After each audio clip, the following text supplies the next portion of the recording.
Sir, baby, on the radar live from Studio Square Recordings in Queens.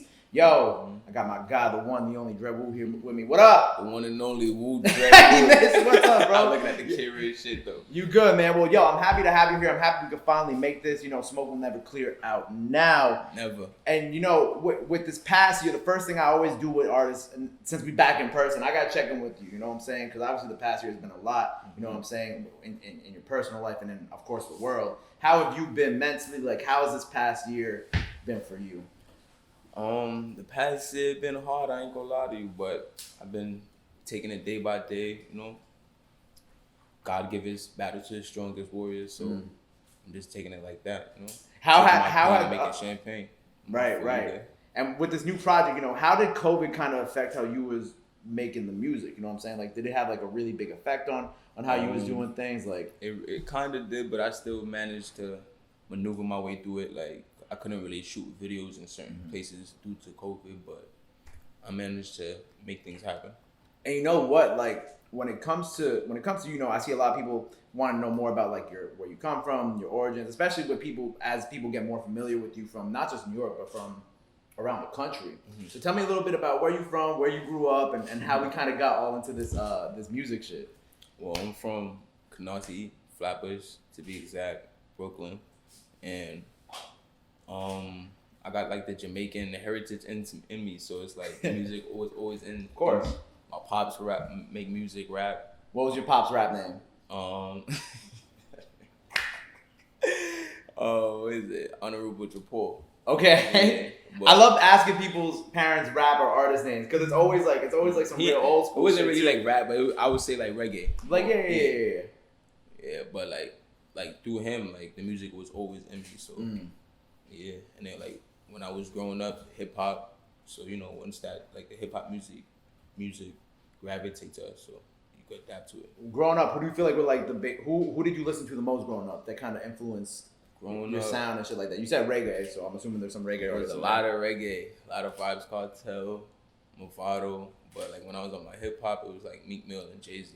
Right. You know, you mentioned Vibes Cartel. I think it's so crazy how he's in jail, but he got like this whole studio set up too. Like this man is in prison for like how many years? Like 40 years or some shit like that. But he got like this whole setup and been putting out hits for like years now.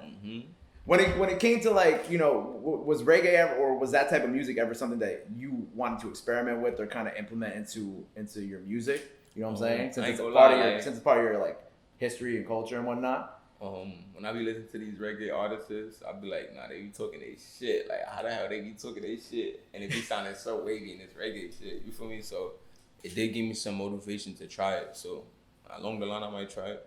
I think, yeah, because it's like just the delivery of it too. You know what I'm saying? Like it's crazy. And so for you, you know, everybody has that moment when it's like, all right, like this is I'm gonna do music now, right? This is it. This is what I'm gonna do. What was that moment for you? That moment was, I'm not gonna lie, was when Pop Smoke died. Like he showed me like growing up, we used to be chilling every day, and then once he had the opportunity to rap and it was skyrocketing for him, so I was like seeing new things every day. So like I was just seeing that anything is possible. So once he passed, I just took the throne and I just started rapping. So you know, so you grew up with him, right? So when you were, you know, I guess when he was kind of starting to grow and build and get bigger and bigger and bigger, that was of course obviously after his passing was when, you know, you were like, all right, I'm gonna do this. Were you like kind of starting to rap during that time, like before that? Like, you know what I'm saying? Was that always something that you was just kind of playing around with, or you were, you know?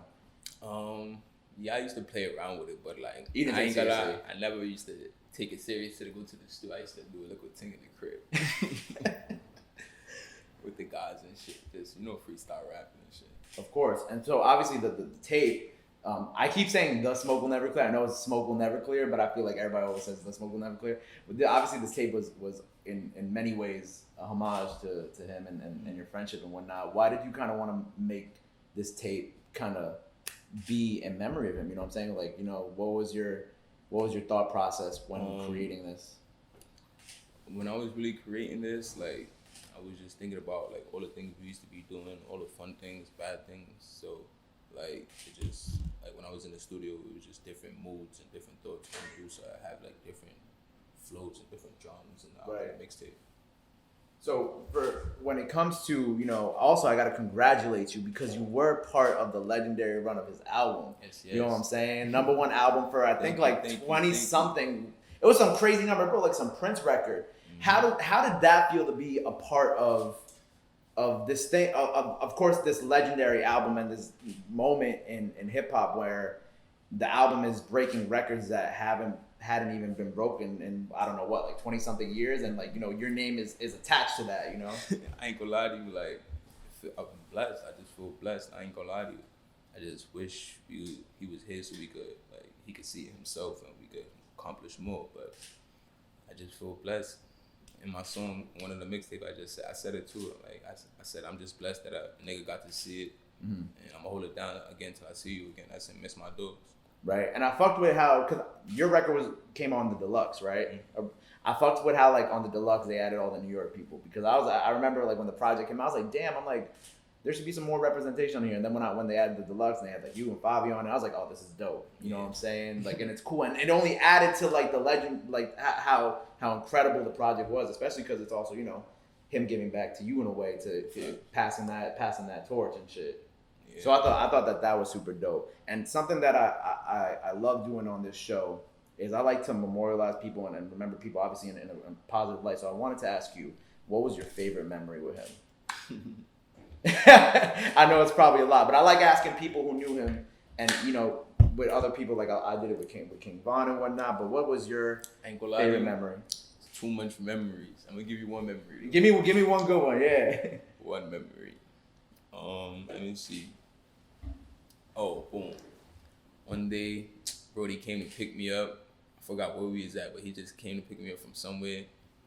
Cruising, like we only got like a block away, like from where he just picked me up at, and we had to go beat up somebody. y'all was young as hell, I'm assuming. Hey, you know, young and dumb, doing dumb shit. Would you have any more music possibly with him? I know that's kind of like touchy here and there, but is there anything else in the works maybe? You will see. We'll see. We'll leave it at that. You know, so I also want to ask you, when I have, you know, drill rappers on the show, was your influence more from like UK or Chicago? Because I know that's always a debate. Like what was really the bigger influence for people, and who kind of listened to who more? I ain't gonna lie, it was really from both, but like I would say like from Chicago first, then the UK. Okay. Cause like in Chicago, like it was doing all like drill rap and shit that like people from Brooklyn or wherever like could relate to or was gravitating to. You feel me? So yeah. Once we seen that, we was just adapting to it or something. So I thought, who from Chicago did you listen to? Chief who Keef. was like your big yeah? they say Chief Keef, G Herbo. Who's the guy who's locked up that we were talking about? Yeah, Rondo number 9. Yeah, my bad, I blanked out. But people would say Rondo number 9, Chief Keef, Herbo. Yeah, that's the like lineup right there. That's like the lineup there. Chief Keef was the number one go-to. Chief Keef and Herb. Yeah, because her, you know, and even like to this day, like, well, Chief Keef be coming back and giving back to young artists, but Herbo really still be out here, especially in New York with New York artists and shit like that. Like he be giving back. If you could work with anybody right now in the game, you know what I'm saying? Not just like drill, but like in general, who are some people that you really want to get up with? I want to get up with like Meek and Quavo, and like Meek was really and truly. Meek? Yeah, because you keep mentioning Meek. Like Meek was like a big part for you growing Meek up. Meek be talking his shit. And Meek be in New York a lot. Yeah. I feel like Meek be uptown more than most people.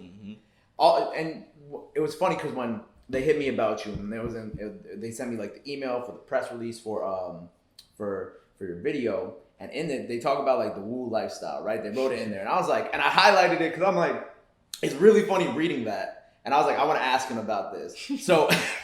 So I want you to describe to me, like, what's the Wu lifestyle? Wu lifestyle, let me see. Wake up, no.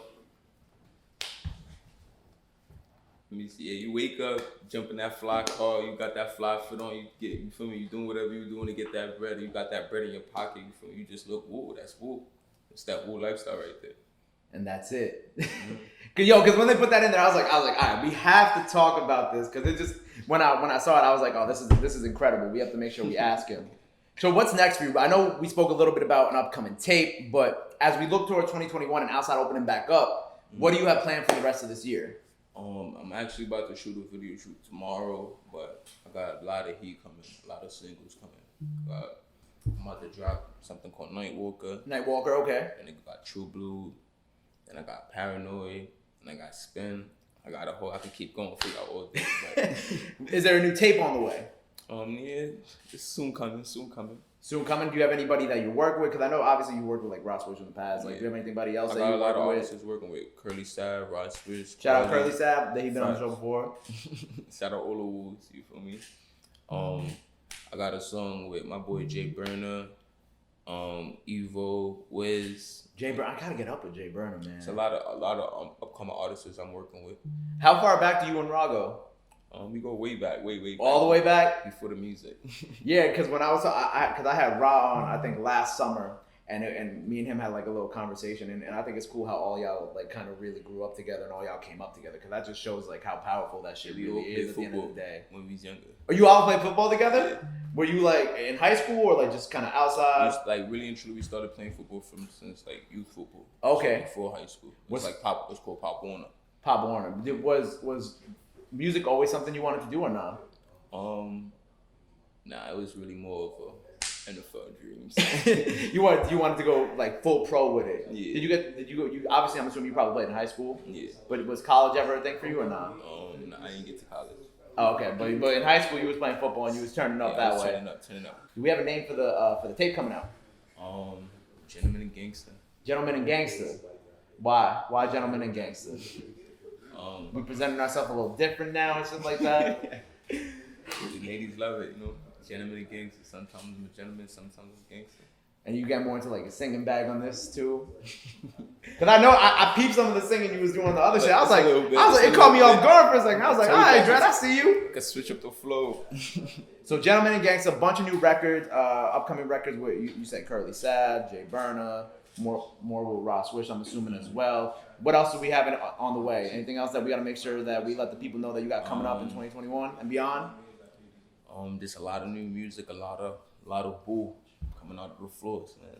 Who else do we have to be on the lookout for? You know what I'm saying? Because I know, cause I like doing this because I did it with Curly. Like, who else do we have to be on the lookout for coming up after you? A lot of people after me, or in the same bracket. There's a lot of people. Free the Guys, Free Duffy. You know, he always on the list.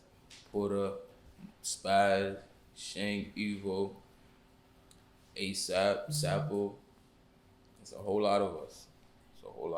And as we look towards the future, right? Like 5 years from now, where do you personally want to like see yourself in the game? Like, you know what I'm saying? Like, what do you?